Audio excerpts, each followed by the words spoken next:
Nice. Anyhow, so after a while, our tree started to kind of look like this, where there's a lot of cobwebs on it. Parts of it's kind of started falling off. I think there might be a reason that people don't commercially produce tree lights made out of dead trees from your backyard. So we replaced it with this Plesiosaur, which you can apparently order for less than you would expect from China. Uh, Pretty much readily assembled. You plug a few things together, screw them up, and then we suspended it from the ceiling with some cables. But when we looked closely at the Plesiosaur, we then realized that it didn't actually have any lights on it. And that was unfortunate. And so we started looking at whether or not we could actually install lights in the ceiling. Now, our ceiling is a vaulted ceiling, and so there up here there's this OSB and roofing material. Down beneath there's plywood and some pine tongue and groove paneling, and then in between there's just these bays with 2x12s. And because it's a vaulted ceiling, they come up from all four directions, like a giant pizza pie.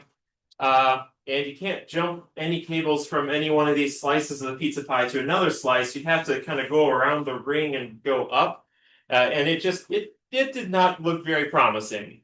We hired an electrician to come over and say, hey, could you like run wires into this? And he said, you should probably just take down all of the paneling and plywood from the ceiling, put the wires in, and then reinstall it after you figure out whether or not that plywood is structural. Like, oh, okay. And so we investigated some other things that we could do, like running these like kind of cords of lights, running track lights. It turns out that they still make track lighting. It didn't quite die out in the 90s, but there are very few companies, and it would cost about $8,000 to put brand new track lights that look like they're from the 90s into this room. And so we also went to Costco. They had this weird hex light things. Not bad. They weren't doable. We tried everything. We did a lot of searching. Actually, Kate did all the searching. I just kind of watched her. And then we did this ChatGPT image of what lights strung up on the ceiling would look like. There's another one.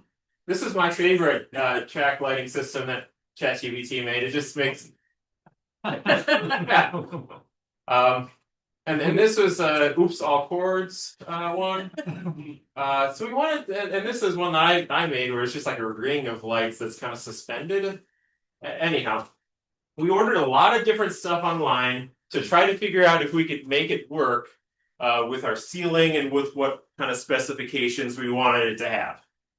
So we just ordered a bunch of parts. Then we quickly discovered that lamp parts, they don't use the metric system. They don't use the SAE system. They don't use any sort of like imperial system or anything that you've ever heard of. They use gaslight IPS that was developed for gaslights, I don't know, hundreds of years ago, and they just kept carrying it forward until the current day, which means that to make things compatible, a lot of stuff you couldn't quite buy at the hardware store. You'd have to order it online from some tiny little company. This here model, we wanted one where we could get the electricity in, have a light drop down, and then have the electricity leave out the other side to go to a second light. And apparently the only company that makes that is in Italy. And there were ones that had like other configurations. We could drill holes into a different one. But it seemed like a lot of work, and the one from Italy was the cheapest. And then there were some complications. We tried to order some in from Italy. They sent us some invoices for tariffs. They sent invoices to the company that originally shipped it, but they never got it. The company that originally shipped it to us said that they wanted to pay the tariff for us, and then we would send the info to them, but then they weren't able to do that somehow. I think there was some raccoons working in the Customs and Border Patrol that had to bust that open to see exactly how much copper was in it. We ultimately had to say, hey, it's 11% copper, we think, or whatever. Sign some papers saying that we certify that, and eventually we got it in. Then we went on the journey of printing 3D shades. The reason for this is that we could get glass globes. That'd be kind of expensive if there's going to be 12 of them. And they're breakable, and we also had plenty of time while we were figuring out the customs thing to kind of make it look interesting. And so Kate, with the help of some serious vibe coding in OpenSCAD, made this thing that kind of looks like a dollop of whipped cream turned upside down. I don't know, use your imagination. And we made it in a variety of different sizes. I think our idea was that we're going to have this Plesiosaur dinosaur kind of swimming through a bunch of like lighted balls. We also created these vents that we call Meyer vents. It's going to stop me from progressing the slide. I know it. They allow some heat out, just because the lamps inside can be kind of hot, and since this is 3D coated plastic, we didn't want it to like melt and start getting kind of droopy and flip around. So we did a lot of different iterations, and we used ChatGPT, or I should say Kate used ChatGPT, until eventually she used Claude, and she found that Claude worked a lot better. And then it came to buying PETG. PETG is a little bit more heat resistant than the PLA. However, to get good PETG, there's a big scalping community that will buy all of the PETG as it comes available online and then resell it for a markup. And we didn't really want to do that. And so we eventually, after doing some tests, just switched to PLA and made everything out of PLA. We went through a variety of iterations. As you can see, there's one here that has kind of holes in it where there shouldn't be holes. And then there's this thing, which it doesn't look like a dollop of whipped cream. I don't really know what it looks like. But yeah, we printed all of these lampshades. Now I mentioned that these IPS gas lamp parts come from these tiny little businesses, and if you can imagine a guy that has a family business selling lamp parts, he'd look like that, really. And yeah, we filled up our living room with a whole bunch of little parts, created a little assembly line, and started making a whole bunch of pendants. We had to plan out the distances for everything, how long they were going to hang down, where we're going to have big ones, where we're going to have small ones, and then wired it up to the ceiling using some of these Wagos. And we used Phillips Hue. Phillips Hue was what we had on the original tree all those years ago. That was deprecated. It didn't work anymore, and so we got the new one. And immediately our account didn't work because the old one was still on our account, and it was so old that it could not be removed without calling customer service. But it turns out that Philips Hue still has kind of the most reliable, most hopefully longest lasting support for their products on the market. And so we just kind of went with that again. And so this is a little video of what it looks like. Yeah. Do you have any questions? Is there any plans for ambient sound? I mean, I guess, is it live ambient sound? Yeah, like I guess our ambient sound is like Plesiosaur was big. the birds Oh, outside. kind of like a museum or something, like Yeah, in the Milwaukee Public Museum where they got the dinosaurs that like go on. No? Could be. All right. Distinctly. I said there was a little difficulty giving Kate shade when she was up on top of the ladder. The number of puns about throwing shade that Jeremy made while we were assembling. Well, one of us on the ladder. Yeah. Okay. How much does the Plesiosaur cost? It was just over 5,000, less than $5,500. Is it a real Plesiosaur? No. No. It's like somebody made it with, I don't know, somebody in the prop design in China was like living their best life and making this thing, I guess. And How big was it? Not 1 feet. all right, there was a tail section back here, a leg, 2 bottom sections, 2 top sections, a neck, and a head. Those are all the parts that need to be screwed together. It came with this mounting thing here and here, and then we bought the cable and did all the stuff needed to attach it to a ceiling. We had to put it in between joists, so we got those metal bars in the hardware store. Yeah, in order for it to be centered in the room, it has to go across 2 joists. Peter wants to know what the light control app UI looks like. Oh, you know what? It is. So I was reluctant to get Philips Hue again after they had disappointed us so much the first time with not keeping product support for more than 12 years. But it still seemed like the best option available. But you know what? It is better. It is better than the old one. And one thing I'm really enjoying having lights in my living room again, because we had no lights at all for like 6 months. But not only do we have lights, but they work really well. The new app made it very easy. It made it actually work to where the lighting changes through the day. So in the morning, it's more of a blue-white light. And then in the evening, it's more of a amber white light. And it actually works pretty well, more reliably than the old. So I have to say, even though we had to buy all new Philips Hue stuff just 12 years later, they actually did make a lot of improvements. So yeah, I'd say the app interface, reasonably okay. And it's working, it's interfacing with Alexa nicely, so we can just say, you know, I don't want to activate Jerry. Over here. You could just say a name, well, I'm messing up everybody at home with YouTube. A name, movie mode, and then it'll dim the lights. So that's During the 6 months that we didn't have any functioning lights, I put up these like giant like LED panels that like shone up at the ceiling to kind of light the whole room, albeit somewhat okay. And they were actually color changing with a little remote. But the fun thing is that the remote, being IR, is like the same as the remote for the TV. And so like if you change the channel of the TV, it would actually change the color of the lights that were shining on the ceiling. they were like cheap Halloween lights we were making do with for 6 months. It's Yeah. terrible. I don't think that shade got And I have some other ones too. So, the resin you use to make the lens, the cover, Oh, is that an opalescent material? No. Or is it just a standard white? Yeah, check it out. It's just Just a thin absolute shell white? regular white. And I think maybe that larger one is a different brand of PETG that I tried that I just could not get the settings to work right. That's why I went back to the PLA. So far, so good. Let's see if we make it through July when it's the hottest. But yeah, so we wound up using just the most regular filament you would use on a 3D printer in the most regular color, just white PLA.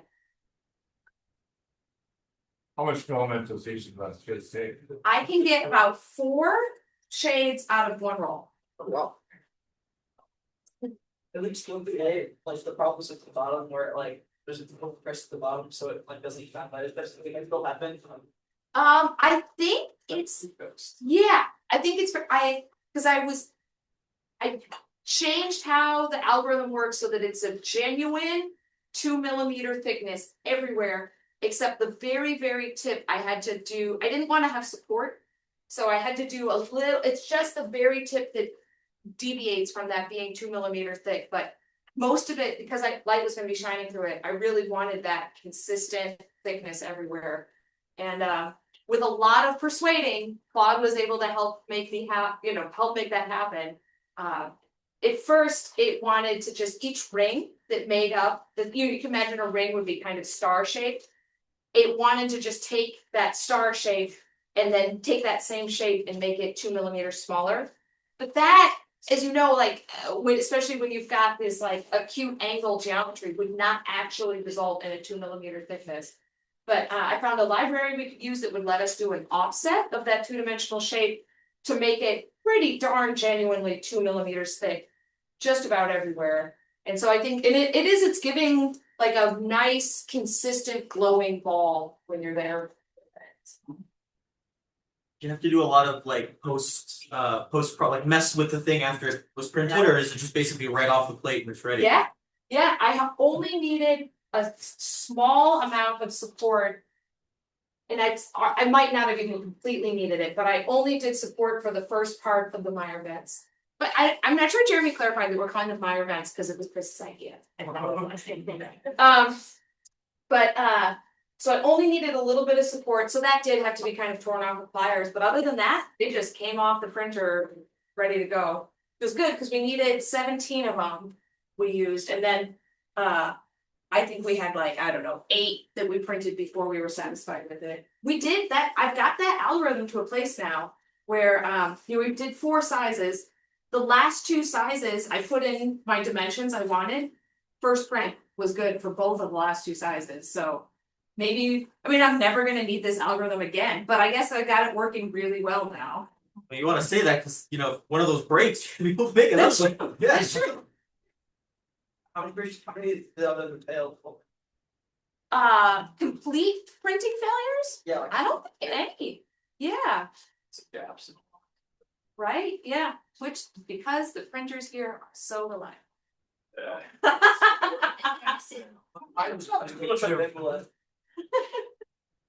This did take, I mean, it takes, like, what was it, 16 hours to print one of these? So, because it doesn't, it's thin, but it's big. And, one of the sizes was too big to print on the regular sector printers, so Chris was able to sweet talk Jerry. It's very nice. Great, thank you guys.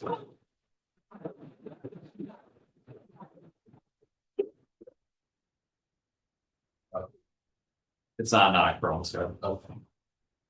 Yep. Well. All right, my name is Scott, and this is Bill. We're here to talk about kind of report back in on a class we've been running for the last 8 weeks here at Sector 67. It's a build a plywood skip class. It skips a little rowboat. And some context. Sector 67, the way I think about the mission, sort of 3 prongs. Support entrepreneurs, make their ideas real, support local economic development.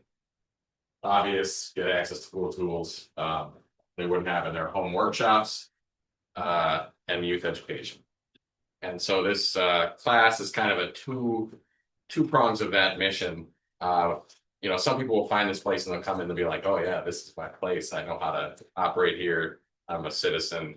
I identify as a member of this place. Other people are less fluent with that. And so we wanted to create a class that created an on-ramp specifically to the wood shop for adults that didn't have any wood shop skills to come in and work with a youth. So as the class was 3 pairs of adults and kids working together hands-on to build a boat out of, in essence, 1 sheet of plywood and some frame. So the idea is not just put a kit together. The idea is you're going to learn how to use the table saw, miter saw, the router table, palm router, planer. The curriculum is intentionally designed to be a very broad survey of the power tools, non-CNC, and the wood shop, and hand tools as well. And it's also not about, we have everything here for you ready to go. It's about, okay, we're going to go get what we need from the shop now, and here's what we do, and this is the way that we act here. Here's the dust collection. We're going to get that appropriately turned on. So it's an on-ramp to it's not just build a boat, it's learn the tools. Kids also get a tons of hands-on time with tools, and an on-ramp into what it's like to be a shop citizen as well. And we take care with certain things. They know how to go get tape measures and cordless drills and things like that. So it's a very hands-on recreational experience for adults and kids. And the idea is to keep the boat at a reasonable cost. So it's probably a little over $100 in materials for the boat itself per boat. Who are we? My name's Scott, a member here. Dave Hinterberg also joined us as an instructor. He is a former sector member and former neighbor when we were over at Winnebago Street. And I'm Bill, also a member here. And Jim Witter joined us as guest instructor for one of the sessions as well. So huge gratefulness. We weren't sure if this curriculum was really even possible. In fact, we started with a goal of 6 sessions and we ended up doing 7 3-hour sessions. But without Dave and Bill and Jim for pitching in, we were all extremely busy every session, all session long, working with people to get stuff built. So it was very intense, a lot of fun. The Lake Kagasa Sailors Club, gratefulness they supported the program financially. And of course, Sector 67, because we basically monopolized the wood shop Monday afternoons for 7 weeks in a row. So some gratefulness to share there. So what we did is there's basically a 1 page of paper design online for this 1 sheet plywood skiff. And we turned that into a very rich curriculum, 21 hours, 7 sessions, 3 hours each. Adult pair build a plywood skiff. Then they do the sanding and painting on their own after class, so that's happening right now. As I talked about, students are oriented to, they get practice with a whole bunch of tools and also learn to be good shop assistants. So I'm going to share the slideshow as we can talk about kind of how it went. The top. Yeah.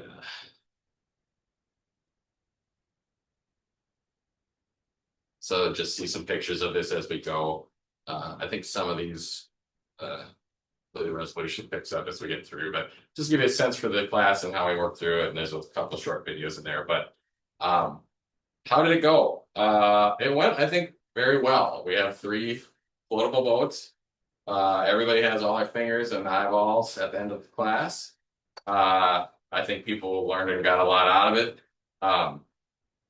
We learned a ton about what worked and didn't work in a 3 adult kid pair curriculum in the wood shop. I mean, that's basically capacity of the wood shop. I don't know if people were back, if you saw the boats in flight back there, but yeah, you can work on 3 boats of that size back there, but that's pretty much about it. So we learned a lot about logistics and what techniques worked well, what mistakes were common in that. And yeah, with 3 floatable boats, we have plans to have fleet at the Fools Flotilla June 14th. So hopefully we will have 5 now this year, 5 more than doubling our fleet size to 5 skiffs out there on the Yahara River. So we're meeting up there and I guess future plans are kind of unclear at this point. We're taking a big breath because it's a pretty intense teaching experience, I guess. Yep. So we're taking a big breath. We're getting sort of feedback from the attendees as they finish up their boats, and then we'll do some retrospective and think about how we want to carry this forward. It's a very, I think it's a very positive, good learning experience. It's very intense. It's not financially sustainable, given sort of like without volunteer instructors that are very capable. We'd have to charge, I don't know how much, $750, $1,000 to do a class like that.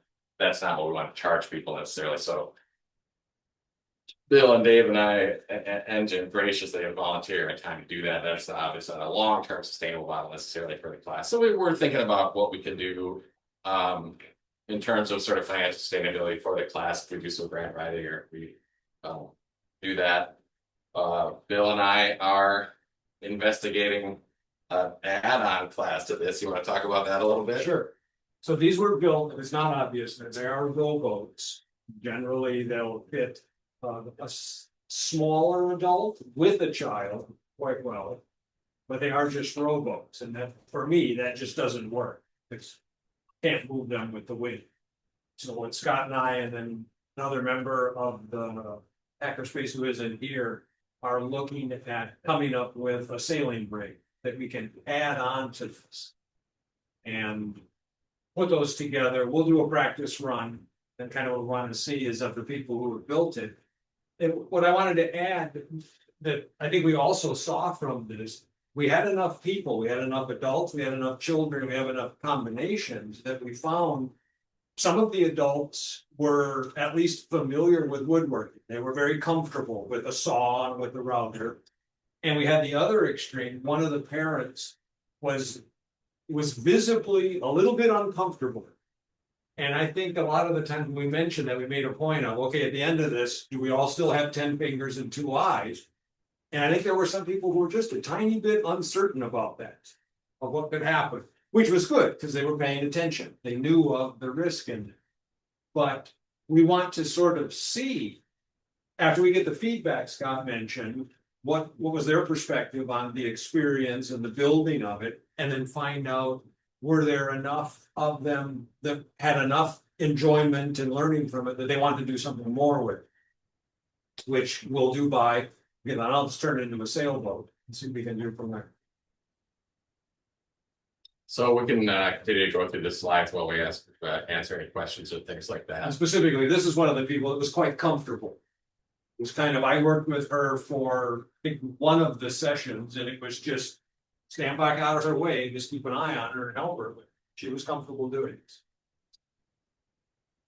Yeah, so like this technique here, it's like long tapers on the table saw. We do acute angles on the miter saw. We do miters and bevels. Somewhat complicated for the front of the boat. Miters and bevels on the miter saw. You saw the palm router there to kind of finish the bottoms of the boats. All sorts of really interesting, I think, woodworking techniques to make that happen. And yeah, finishing on we do rabbets on the router table, and lots and lots of different kind of like, good woodworking techniques to know and be aware of if you want. So yeah, I guess with that, maybe we take questions while the slideshow kind of wraps up. We made sanding blocks as well, so we wanted to have folks make a tool as a part of the class too. So we use cork to make sanding blocks. So when they take the thing home, we gave them some sandpaper. They take it home and they can sand it. The folks that are in their family and maybe weren't part of the class get to get a little orange pool by doing some sanding and help with the painting as well. So there's all that. But yeah, You get someone to make, you got one more slide. yeah. You got that bottom left 4 foot now, so sure. Yeah, okay, we'll see if that keeps going. Let me just see oh, next steps. Yeah, I think we basically Okay. So You got any questions? Did you make the oars too? we did We make did. the oars. That was part of the plan that Scott had found and put together in practice. They actually made all of the pieces. And not only made all the pieces, but it was a single sheet of plywood. And then the oars were made out of just the same, can I say, the cheap Home Depot lumber that you can buy. So they were shaped, and then I don't think we had an actual picture, but they had reinforcements on them to stiffen them. And we made the blades. We'd like to get, yeah, there's some, I think there's some. Okay. But yeah, we definitely err on the side of like very cheap Home Depot sanding, not even really plywood, and furring strips. So to keep the cost down, we don't cheap out on the grain adhesive, and we basically have them painted with latex paint, latex primary paint. So I did this same boat with my kids 15 years ago. It's been sitting under our front porch and out periodically, and the latex paint, as long as we touch it up, been fine. The boat isn't necessarily designed to be a work of art. It's designed to be like a practical way for a kid to get out on the water and do some rowing in a very low cost way. There's one there, just if you notice, these are what the oars look up here on the top, and if you want close where the oar lock is, they're either stiffened on both sides. Yeah. Can you talk about the final coat of paint and how you seal that thing from the? Yeah, so We paint them, right? So we have them use just 2 coats of exterior latex acrylic primer and paint it good, and then just an exterior latex. So that's it. That's all really in terms of like the sort of waterproofness of the boat is more so with the adhesive that we use during construction, and the latex really more to when it's in the water, and these boats aren't stored. Any questions? Okay, well, let's get to the group picture. Oh wait, we did. Oh, there you see it. Do they paint them? I hope they send you the photos. Yeah, definitely. Well, we're hoping to get a group photo at the Fool School Okay. as well. So that's here you can see that's not everybody in the class, but that's this is sort of finished product here. Here, sure. All right. Have you Great. gone out in the boat with your kids since the initial one was made? In that boat or Yeah, like every 5 or 10 years is. yeah, Levi had Throw 'em off? Fool School last year. He was throwing around and We adapted a little trolling motor, electric motor on.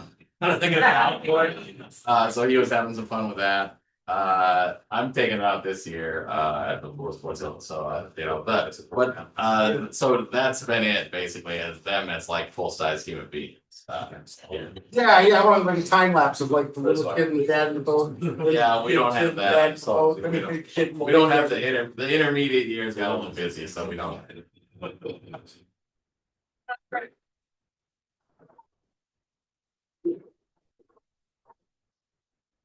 Bill, or not Bill, it's Yeah. that's close enough. The other bill. What's your name? Bill now. Yeah, the other bill. The other sailor bill, right? Okay. Close enough.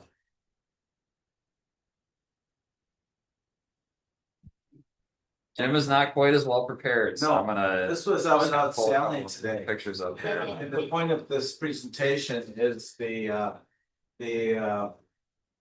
formation of the Sector 67 Sailing Club. And I'm wearing one of our outfits, okay? If you don't get this one, you get the cheaper version, but there's a number of sailors in Sector that have kind of come together, and I ended up going out and buying this boat here. That's not the exact boat, but that is the Rhodes 19. Is this the vote? That's one today. Oh, wait a second. I was supposed to read the text from my. Okay, so sit right back and you'll hear a tale of a fateful trip that started from some inland port aboard this tiny ship. You guys, you know, everyone's heard this, right? Yeah. Okay, all together now. The mate was a mighty sailing man, the skipper brave and sure. 3 passengers set sail that day for a 3-hour tour. I like that you mailed that to Chris, no additional context. But he knows how to bring it up. So we were out sailing today. Okay, it wasn't quite that bad. But we went out on kind of a maiden voyage, a shakedown cruise of the Rhodes 19, which is the kind of our club boat. And I have it out on Winnequa Point. And so there are 3 of us, Jim Rasmussen, Bill Mania, Dave Francione is also a sailor, also has a boat. But so as much as Chris doesn't want us to have Well, it's not a sector or anything as far as the insurance is concerned. Oh, you're so yeah, I am just here to, propose the formation of this little sailing club. And all we gotta do is pull the handle on this thing and it's a long time, so. Don't make me do it. But we successfully sailed today and we had no injuries. We did not sink. We came about several times. We keep Jim away from the kids, by the way. So. No, we're not in that picture, but you were helping with the other little ones. Yes. And I am also interested in this conversion to sailing vessels out of these little rowboats. Because every sailboat is a rowboat, actually, or every rowboat could be a sailboat. But I don't know. I just feel that these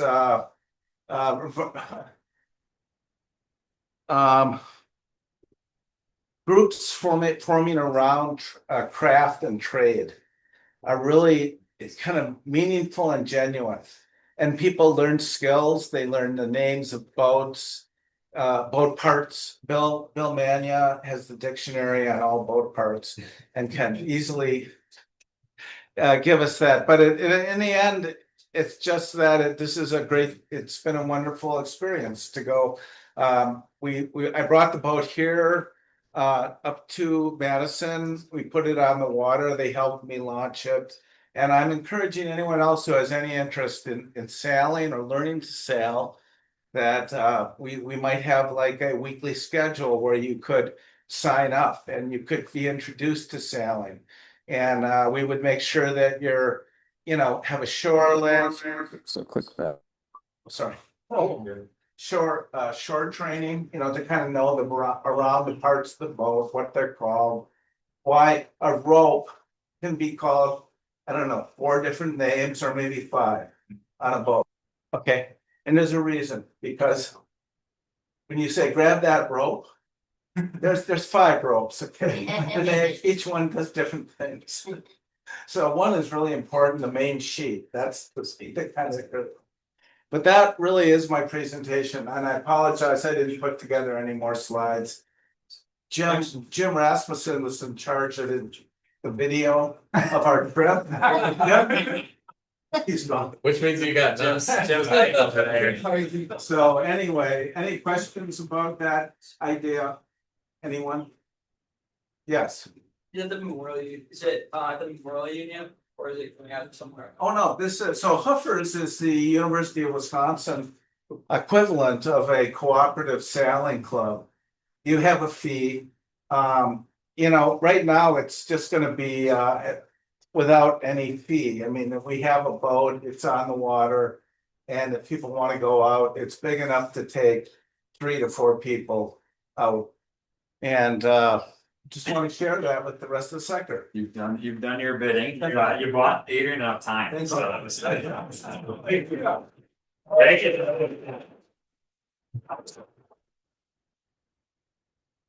It's just gonna show up here, but you're up there, so should be. It'll play sound and video and whatever you want.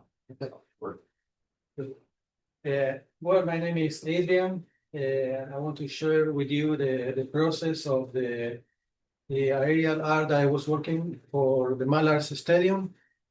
So the president of the stadium called me because he was saying like the people in the stadium were getting roasted with the sun. So he wanted to do something fun, and he had some idea. He showed me a video of ideas, and I was crazy enough to tell him, yes, I can do something like that. And so I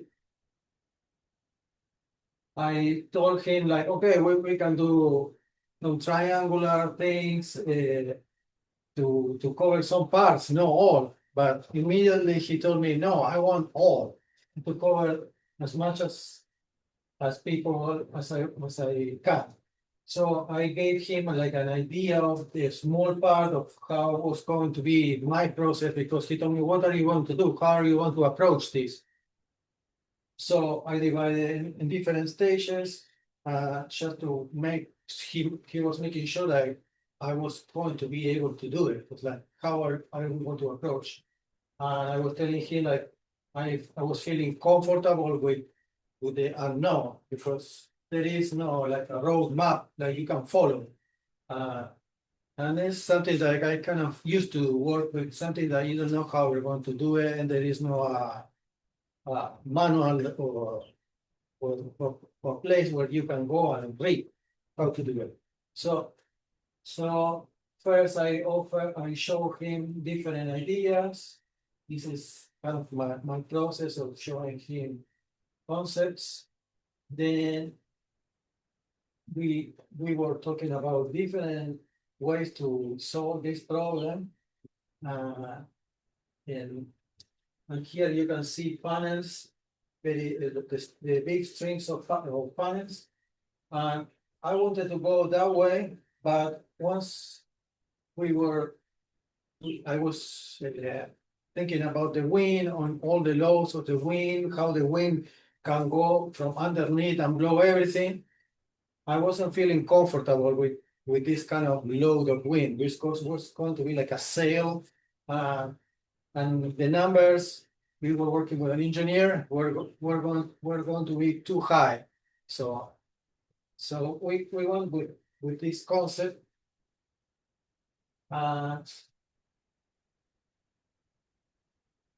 This is all the area that I was going to cover, the light green part.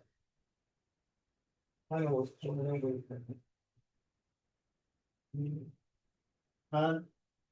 then I was going to work with 3 big panels.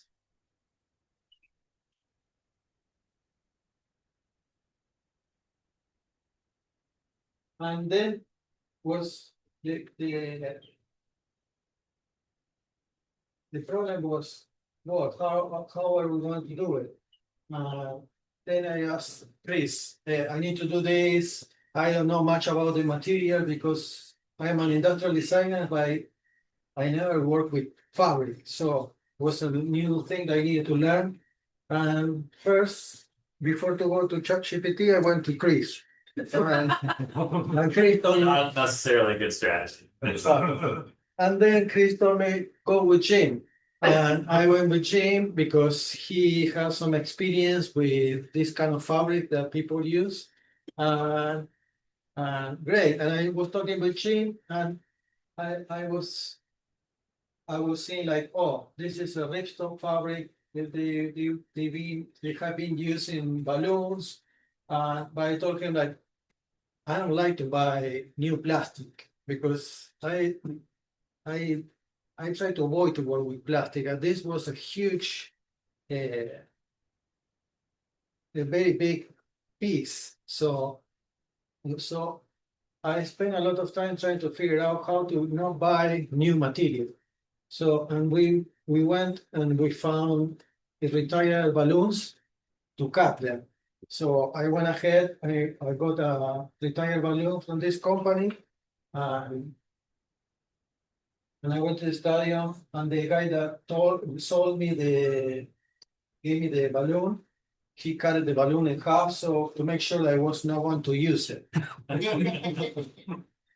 So I went and cut a bunch of pieces. I did some prototyping here with the laser. And I went to my backyard and I assembled a prototype. And it was there like 2 months in my backyard just to see how everything was working.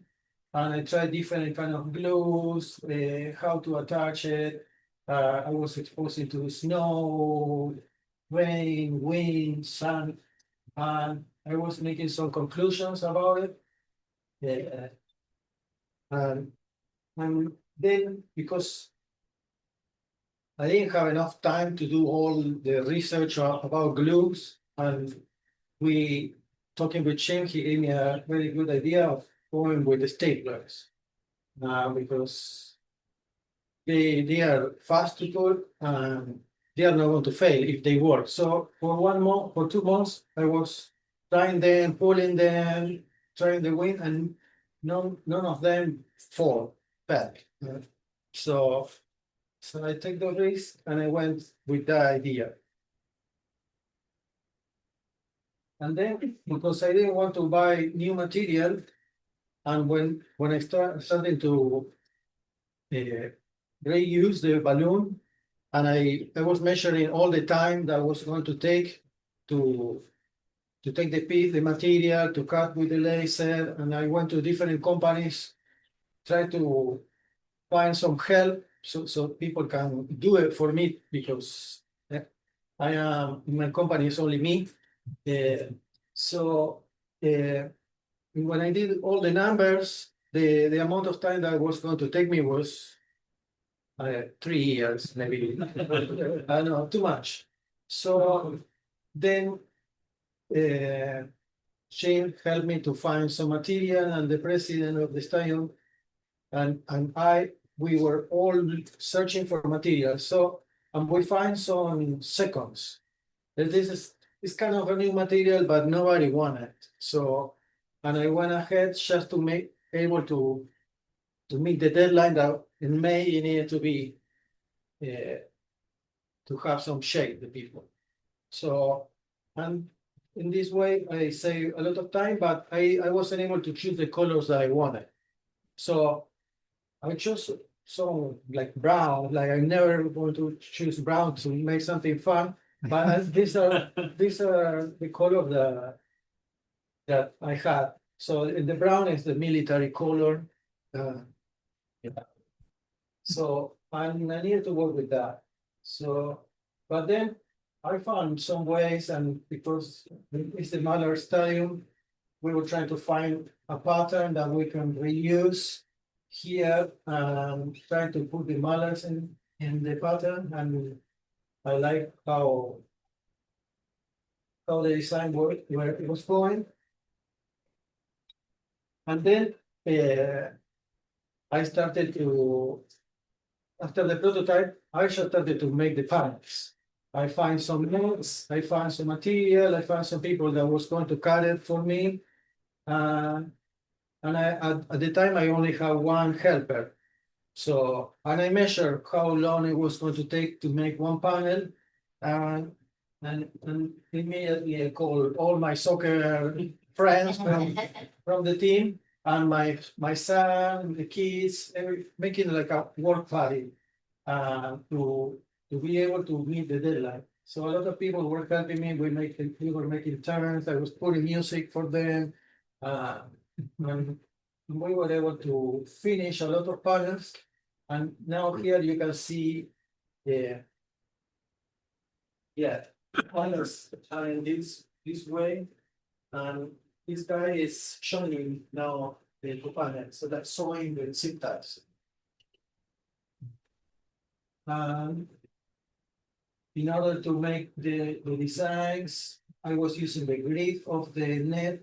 I was buying some soccer nets, very big soccer nets to put on the side of the fields. And here, this was the first panel that we put in the stadium, just a way of prototyping, but it's still there. It was working everything well. And then we faced the challenge of because everything needed to go fast, needs to happen. Yeah, I didn't have a solution how to cover all the seats because when we put all this art on top, it gets tangled, and each seat has a cup holder, and it fits very well in the net. So it was a nightmare for us to spread all this and lift it because I didn't know how to do it, and it kind of was all dependent on us. Everybody was asking me how to do it. So, but I asked for a lot of help, and yeah, it was getting tangled all over. But that was one of the difficult parts. But then once we were able to lift it a little bit, it was very easy. And this is the final part.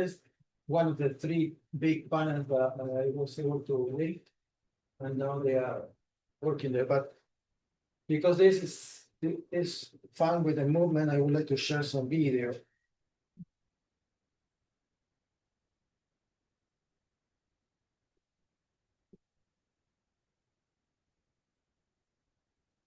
This is how we were assembling the panels. It's like a human printer.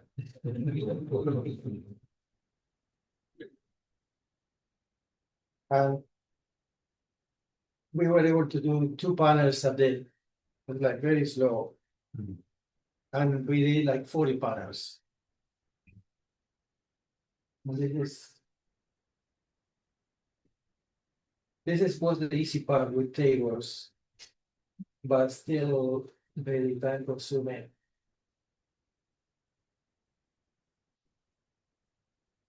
The stadium's on the north side of Madison, if you haven't been up that way, but if you drive by in the street, you can see it.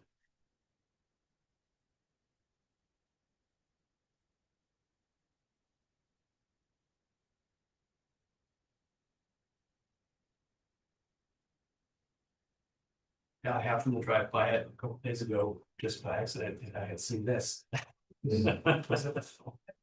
Get that. This was the first prototype that I used in my house to make sure it looks great. It's very striking first of all. Do they hang off from trees these days? Yeah, it does need it needs a home, so. Yeah, it's all your ramps and jellyfish. Right. And I was able I'm happy because I was able to put the brown and I think it looks good. Yeah.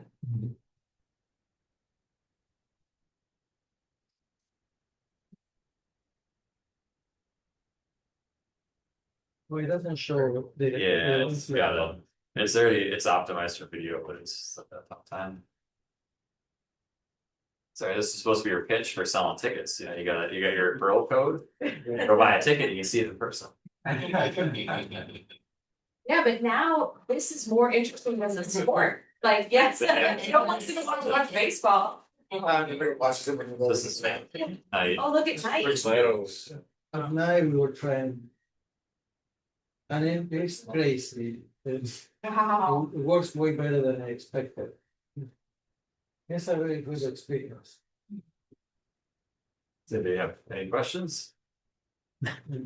Yeah, what is the intended duration of this just for this summer, or are they gonna take it down and put it back up? Yeah. This is Just summer, for the summer. Okay. So I am. so when he has to make the one for next year, he'll be that much better prepared. I'm just not, whatever about the stables rusting. Well, they are. Stainless. They are. Oh, Yeah. Jim knows what he's doing. So we can set it up here afterwards? Oh god, it's bigger than the building. So, did you end up putting any balloon fabric in here, or was it all? Yeah, sometimes because one of the providers didn't send me the material, pay like $900 for material and they never send it. So I had like 1 week to finish and I didn't have the material. So I wanted to cut more material. All the orange that you're going to see there is from the balloon. I still have all the balloon, but I have some plans. You sew it back together. Yeah, and also I'm thinking like what is going to happen next, because once in October they take it out, we didn't talk what is going to happen next. I'm thinking how I'm going to recycle this because I feel responsible now for that. If anybody have ideas, because I have some ideas, but. Yeah, you could do it for Gleam, or he'll put up a Gleam, Yeah. that'd be pretty cool. Yeah. Okay. Oh, yeah. Yeah. Yeah, Yeah. we were talking, because at some point we were confronting about with lights and we were talking with Glean, we were asking for help, local people to help us to illuminate this. And this is being illuminated by traditions.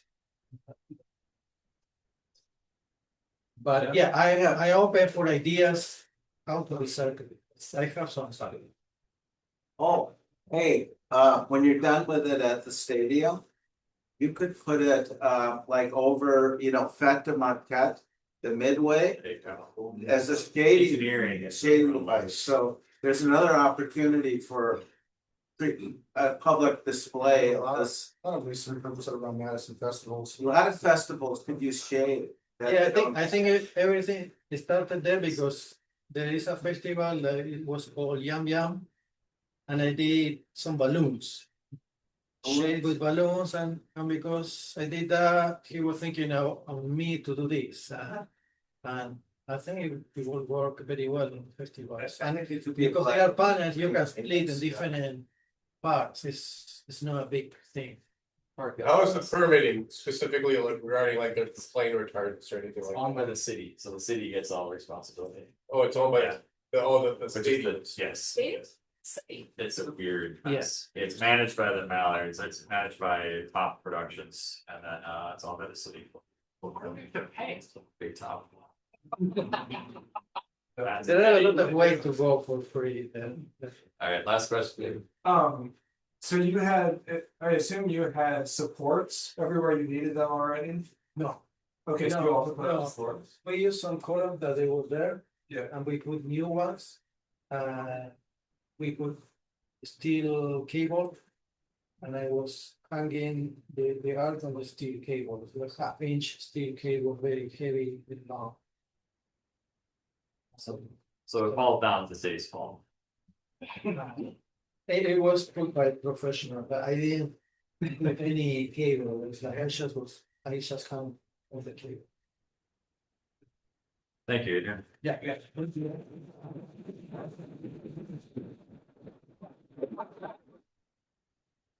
Then we got our last presentation, some folks are gonna The talk. last one. MeshCore, yeah, we saved the best for last after all.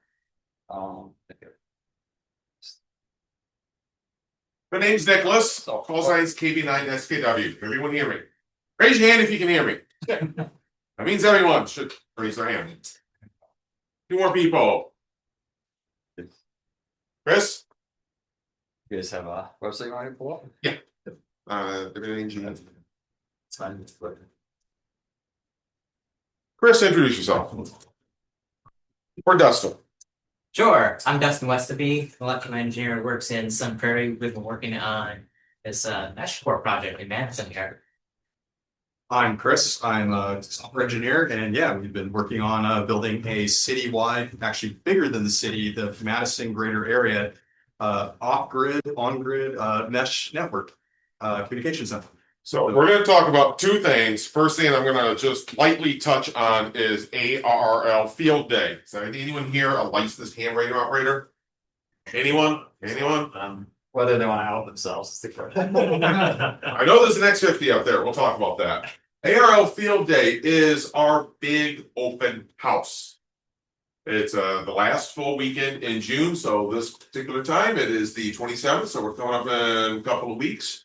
And we are setting up at Schumacher Farm up in Waunakee, the big red barn. We're indoors for the first time instead of out in a shelter when the storm rolls through and we gotta quickly disconnect everything. So it's a 24-hour event. We start at 8 o'clock in the morning. We set up a fully contained, self-contained operating amateur radio communications setup. We'll have like 5 different radio stations set up. Tower, bunch of antennas, bunch of radios, and start at 1 o'clock in the afternoon. We operate 24 hours overnight to 1 o'clock the next day. The whole idea is to have a less than ideal communication setup so that in case of a disaster or the use for a public event like a bike race or something, it's training for that. It's also for the public, be you, the general public, or we have a lot of invited guests from like Wisconsin Emergency Management, Dane County Emergency Management is going to be there, bunch of police, fire chiefs, stuff of that nature. They're all going to come out and take a look at what we're doing. So I'm going to pass around if you want one. I don't have that many. I have more in the car if you want them, but take one of the handouts if you want one. Take home. Very important, public event, you don't have to be a ham. Right. The whole point. We want public people. The whole point about this is to show what we can do to the public. So a couple of things that we are going to do is a 10 gigahertz microwave point-to-point communication. So it's just not all, most people think ham radio, they think HF, the big antennas bouncing stuff off the atmosphere, or the little walkie-talkies on a repeater. There's so much more that we can do. We may try to do a satellite setup. I have a friend of mine who has a portable satellite setup. So he takes his radio, sets it up, and he's got a tripod with the antenna on it, and it moves around and tracks satellites automatically. So we may try that if he brings that. A couple other things we're going to do is the 10 gigahertz microwave and a Parks on the Air demonstration. A lot of people in ham radio now they live in an apartment. So POTA became big, whereas they go out and they set up at a park, and the parks all have designations and whatnot. It's not my thing. It's not what I'm into. But there's going to be a POTA operation. There are POTA demonstration there, so you can see what that's doing. There's going to be a get out of the air station, which is for the public to sit down and try to make a contact. They'll be mentored with people there to help you along, sort of a thing. So that way, and then you can come through in the main operation area where we'll be sitting there running more or less a contest. So you can look over our shoulder and see what we're doing there too. So welcome to come. Like I said, we kick off the operations at 1 o'clock on Saturday, but you can certainly come earlier and watch us set up the antennas and the towers and all that fun stuff. And we got a proclamation from the mayor. Like I said, Wisconsin Emergency Management Agency is going to be there. city of DeForest, the town of DeForest, and a lot of other organizations are going to be there. Now, the other reason why we're here, and we will have MeshCore there as a demonstration. We do have a permanently installed MeshCore repeater in the big red barn at Schumacher Farm. So that looks south, overlooking the whole city of Madison. So that's the link between Waunakee and the whole wider mesh network. Top, and we will change tabs to MeshCore. Does anyone here know what MeshCore is, or Meshtastic? Who's heard of Meshtastic? Who's heard of MeshCore? You know what the difference is? Meshtastic is more of an ad hoc. It's every single device ad hoc thing. MeshCore is infrastructure based. So you have a repeater that gets permanently mounted up on a building or a tower or whatever, and then all the individual radios would talk to said repeaters. So more infrastructure based. That's what Lakes Amateur Radio Club is helping to roll out throughout Dane County. Like you said, we have one at Schumacher Farm, Pine Bluff repeater, which is way out on the west side of Dane County. We've got one at about 100 feet right now. I'm going to have it at 400 feet by the end of the fall. Hopefully, we'll see how that works. A couple weeks ago, I put one at WRT downtown. We'll get to WRT in a little bit. There's one at MATC out at Truex. There's one at Space Place, or unfortunately, does anyone here know what Space Place is? Been to Space Place before? It's disappearing. If you don't know, it's going bye-bye. I just took the last of this ham radio equipment out yesterday, unfortunately. It lost its funding. Boo. And then there's one at on Engineering Hall on campus. Those are the big coverage ones. We're going to have a few more wide coverage ones too. And then there's a ton of smaller neighborhood-based units. Chris, would you talk more about what MeshCore is, what it can do, and we'll go from there.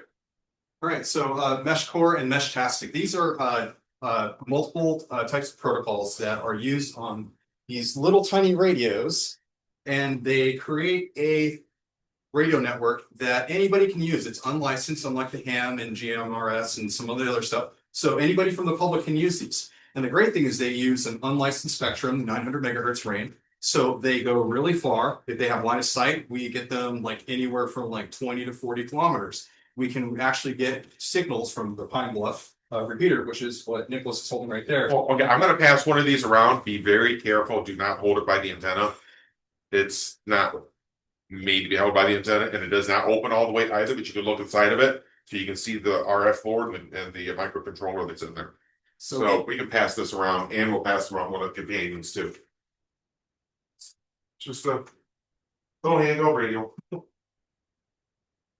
So there's all sorts of different types of vendors and different equipment, and these are anywhere from $20 to maybe $100 for that solar repeater right there. So the entry point to this is very, very low. What is the mesh? The mesh is a text messaging platform. It allows you to send text messages pretty much across the mesh.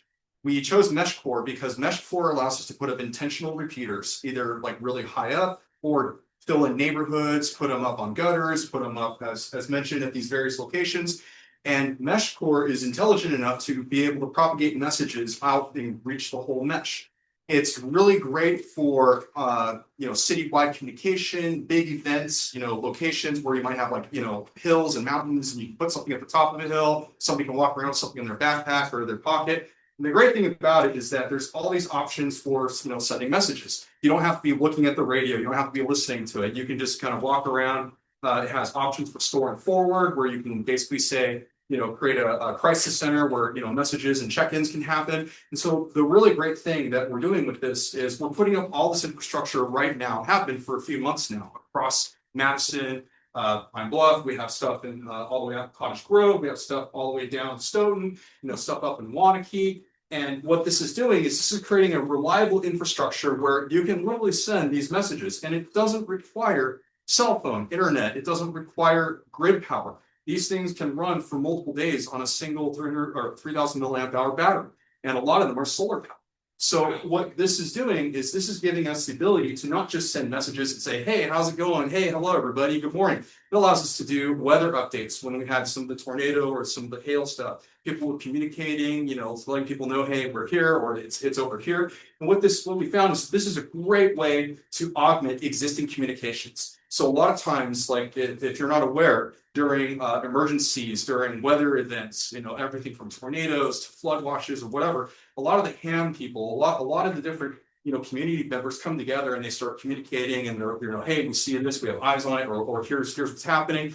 And that takes a lot of voice traffic and a lot of communication. So what the mesh is doing is allows us to now provide an alternative means of communication where we can say, hey, let's have a check-in channel, let's have a communications resource channel. For events, we can have, hey, bikers are coming around here, there's an accident over here, hey, can we get water or resources? So this is being used for everything from events, it's being used for, hey, hello, good morning, how are you, to disaster backup. And it's, as you can see here on this map, we have quite a bit of nodes. We have probably around 200 something active nodes throughout the day already that are communicating. And this is one of our tools that we use. One of our community members runs this, and that's something really important to note. This is being built by the community. It truly is decentralized. It's not owned by the city of Madison. It's not funded by one person or one interest. It's not something that will go down if MG&E goes down or if Verizon has an outage. This is truly something that many people in the community have built and made available to each other and the community at large.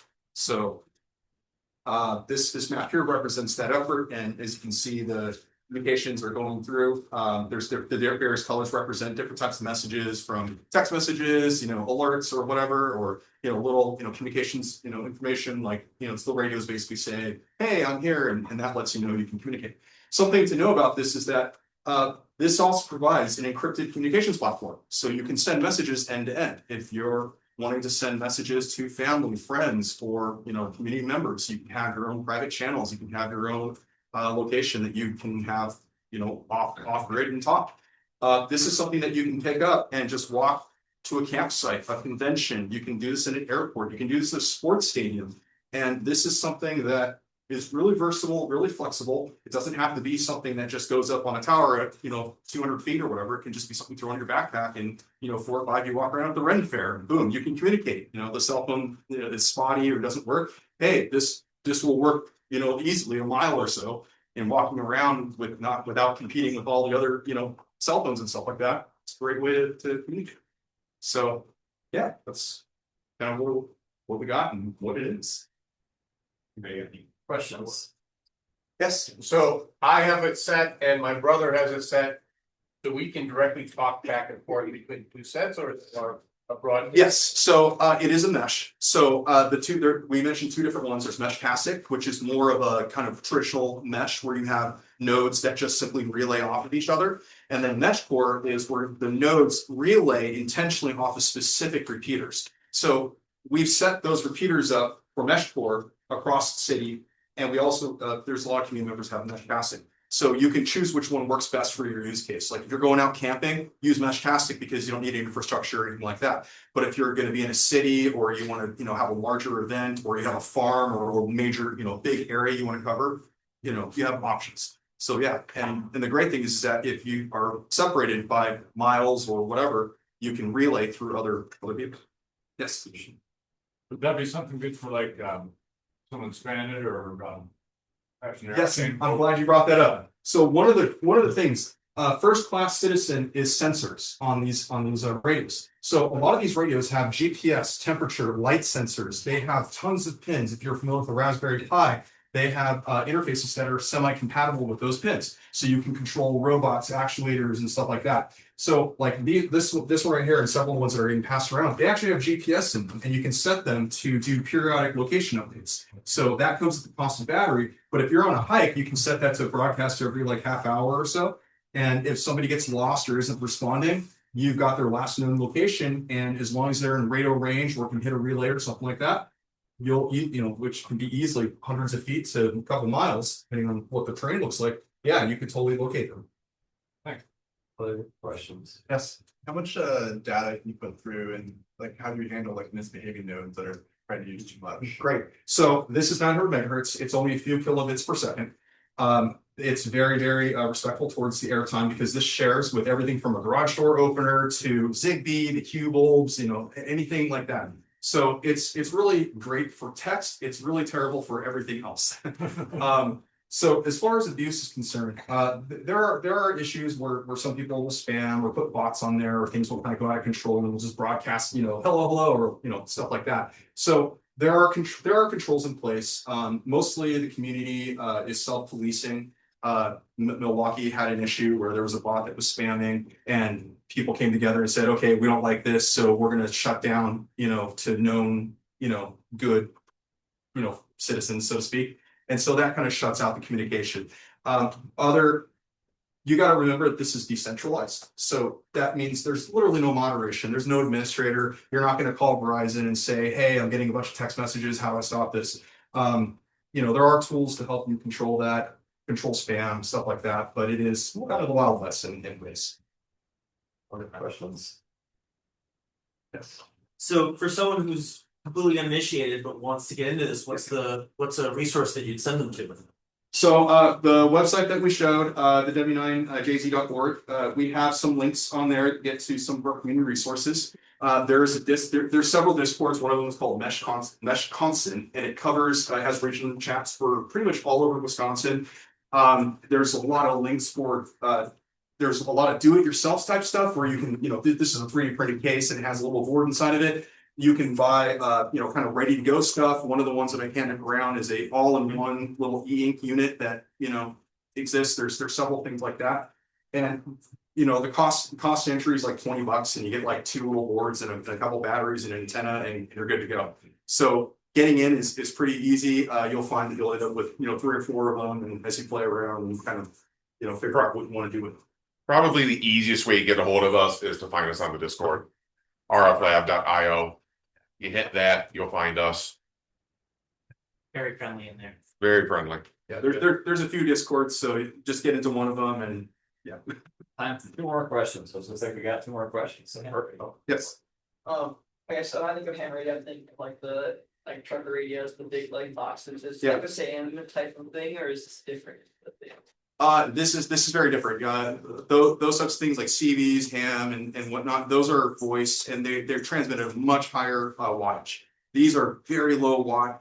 Some of the better ones are like 1 watt. So a lot of these are sub wattage, and that's how low power these are. Some of these run on like 1,000, 2,000 milliamp hour battery for several days off of the solar panel.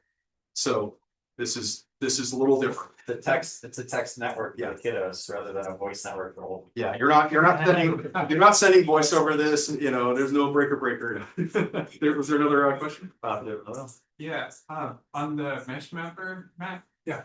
There were like it looks like it's tied to roads. Like, are there? That's the artifact of the mapping that we do.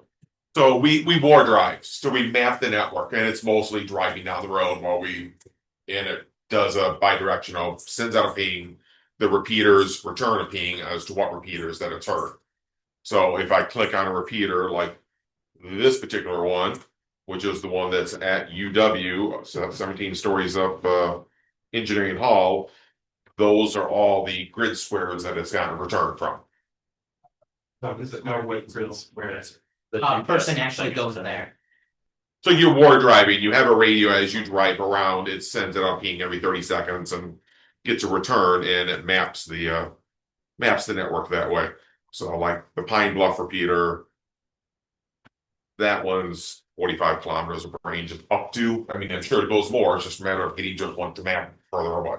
You want extra points, go up in your airplane to go fly around circles for a while. We have a lot of airplane flybys. People like hi Mesh or hi, they're like hi Milwaukee. It's like coming to Madison. So a couple things that we're doing, like on the 11th is the Horby Hilly 100, the big 200-kilometer bike race out west of North Mount Fora, then the Blue Mound area, so it starts with Blue Mound.